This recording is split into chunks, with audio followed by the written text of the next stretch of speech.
What's up, fellas? Welcome to the Asus Tech channel. So today we're going to be comparing the Fossil Gen 4 with the Fossil Gen 5, and we're going to talk about, is the Gen 5 worth the upgrade if you currently own a Fossil Gen 4. So to get started, we're going to talk about several different categories. We're going to look at the design, we're going to look at the performance, we're going to look at the features, we're going to talk about pricing, and we're going to talk about, again, if this is worth the upgrade. So to get started, let's look at the design. So I always said when this came out last year that the Fossil Gen 4 smartwatch was one of the best looking smartwatch that I've ever used. Now, as you guys can see, it's all metal build. It has 3 buttons here. This is the crown, and this rotates. So if you go to your apps, you can actually use the crown to navigate it, right? This has a heart rate monitor, so you guys can see here. So if you guys are into like fitness, this is a good smartwatch. Not only does it look good for like casual wear, it also looks good like if you're going out to a fancy hotel or fancy place. This is, or a fancy restaurant, I say hotel. This is a pretty dope smartwatch to get. Now the good thing, we'll talk about pricing later on this wall, but the good thing is like this watch is actually pretty affordable since the Gen 5 came out.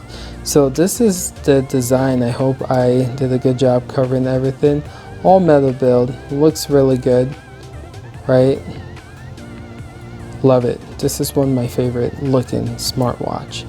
Now this is the Khalil. This is the Gen 5. As you guys can see, this is currently my daily driver right here.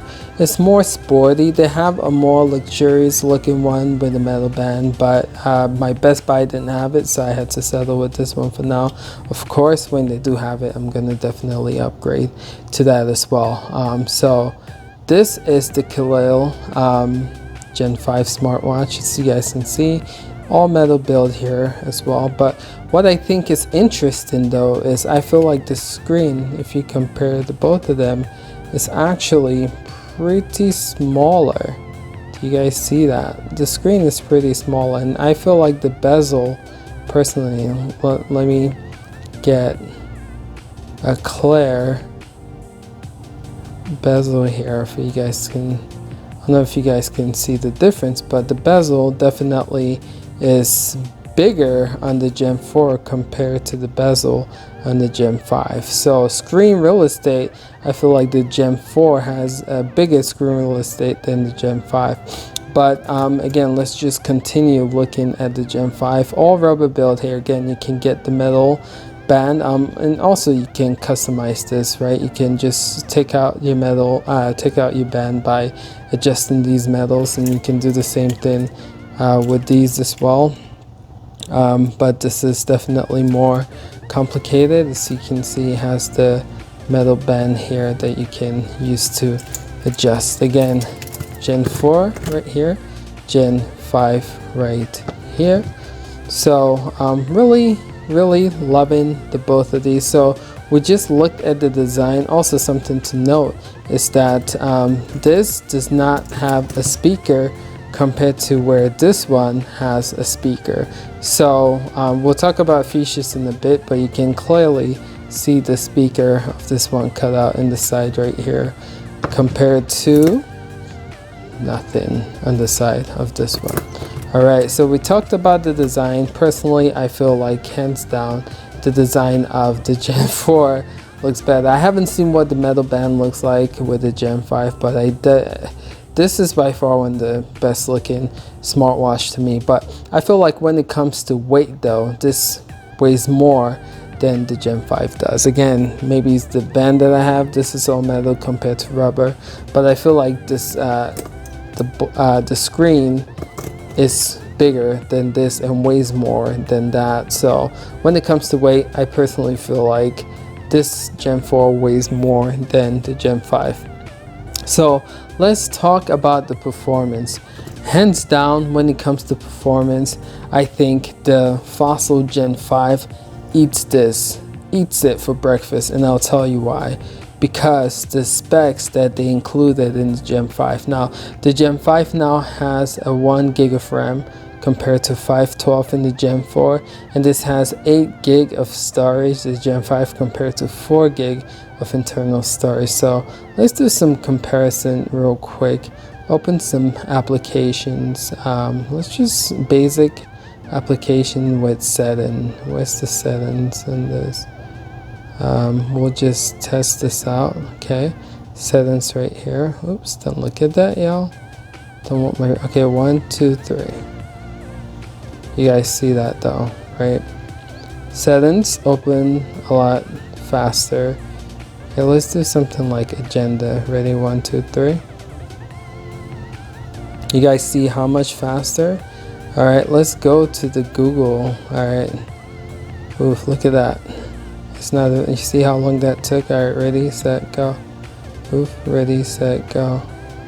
Oh, it's not. Okay, ready, set, go. Ready, set, go. None of this seems to be. But yeah. But as you can see, my finger is not registering correctly, but when it registers, yeah, it's not registering. Oh, that's a little lag. They both are pretty inconsistent with touch. But based on my overall performance though, this I feel like it's a lot faster. We can do stuff like call Google. All right, ready, set. What's the weather like in California? Right now in Los Angeles, it's 69 degrees Fahrenheit and partly cloudy. Oof, this didn't even go through. Let's try that again. Again, it's a beautiful thing to have a speaker, but let's try that again. Okay, ready, set. What's the weather like in California? Currently in Los Angeles, it's 69 degrees Fahrenheit and partly cloudy. Okay, so as you guys can see, performance-wise, this is definitely faster than this. Even little things. Let me see if I can. I factory resetted the Gen 4 just to make sure the speed can match the Gen 5. So let me see. Make sure my Google Play is loaded up here first. Jeez, yeah, you guys. Okay, so Google Play should be loaded. Let's compare the two when it comes to Google Play. Okay. Let's do that. Google Play Store. Okay, ready? Oh my goodness. Alright, ready, set, go. Ooh, oh, this is still loading up. Give it a second to connect. We'll try that again, okay? Let's do that. Ready, set, go. Okay. As you guys can see, most apps, Google Assistant, Play Store, and everything else performs a lot, well, I wouldn't say a lot, but faster than the Gen 4. And the thing with the Gen 5 that I would have to say when it comes to performance is that it's more consistent with like performance, right? With this, sometimes like you try to open an app, it really gets stuck and it gets frozen, and then you have to like wait a couple of seconds, then your watch ends up getting really hot.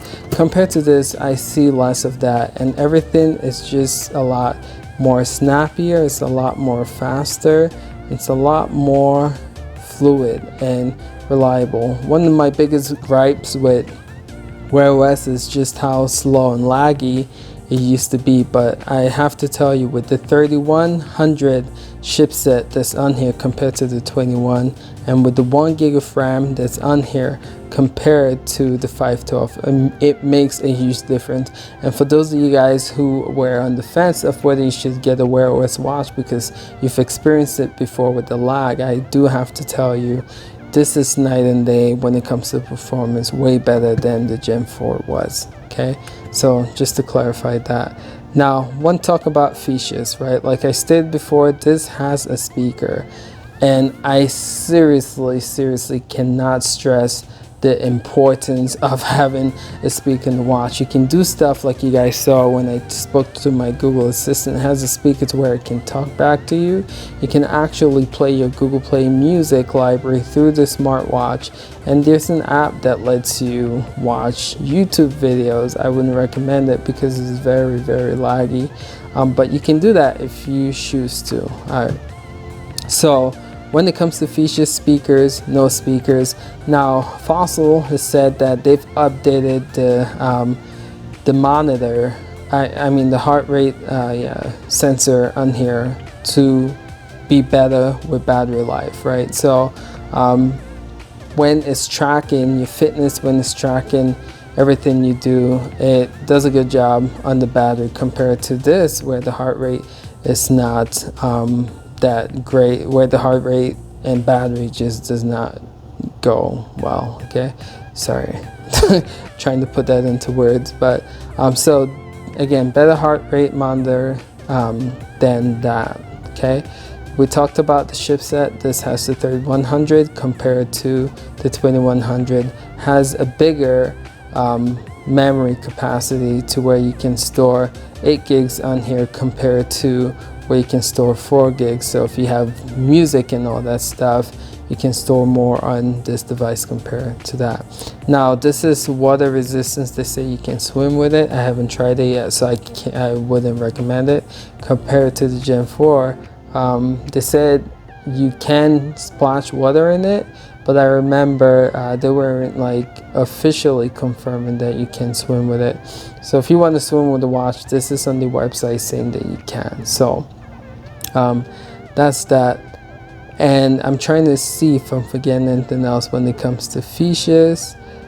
I think that's about it. The biggest thing for this compared to this is the 3100 chipset compared to the 21, and this has a speaker. They made speaker a big deal, and I do have to tell you, it's a big deal. I was so envious of the Samsung Galaxy Watch when this came out, when the Galaxy Watch came out last year with this, and then of course the Apple Gen 4, iWatch 4, whatever you call it, had speakers and this didn't, so I was kind of salty.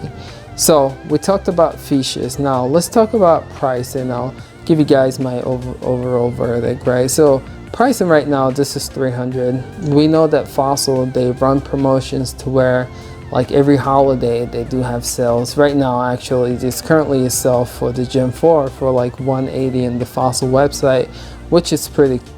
When it comes to pricing, you can get the Gen 5 for $300 compared to the Fossil, which you can find for $200. And they always run a promotion with the Fossil smartwatch and holidays. So right now, this is actually $180 in the Fossil website.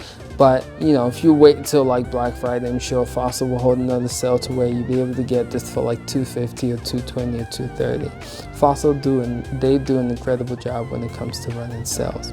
Now, that's all I have to show you guys when it comes to just pricing. I would say if you have the money for it, definitely performance wise, the Gen 5 is a lot better, and it's night and day, especially with that speaker if you can afford it. But if you can't, if you're looking for just a decent smartwatch, I would say this for sure. So final verdict, should you update if you have the Gen 4? I would say it depends on what you're looking for. Personally, for me, I'm a techie, so I like the newest stuff. So the jump to, I'm always going to get the newest Fossil smartwatch, and I'm also going to be getting the Active Watch 2 from Samsung, and best believe there'll be another comparison video with those and these as well. But if you don't have the money, this is still a great smartwatch. Definitely worth $180 right now if you can find it on the Fossil website. But if you do have the money and you're looking for the latest, greatest, I would personally say hands down, this is by far one of the best smartwatch on the market right now. This can compete with stuff that Samsung is offering with the Active, and I wouldn't say we know Apple iWatch 4 or whatever is one of the best smartwatch, but this is right up there with it when it comes to performance. This can hang with the big boy. And honestly saying, last year we couldn't really say that about this, because that 2100 chipset just was not cutting it, and the 512 gig of RAM just was not cutting it. But I do have to say, best smartwatch that you can buy for the money right now, hands down. All right, fellas, if you like this, hit that like button. If you want to see more coverage when it comes to smartwatches, definitely subscribe, and I will be covering more, doing some more videos. All right, fellas, thanks for watching. Appreciate you guys. We'll catch you next video. Till next time, peace.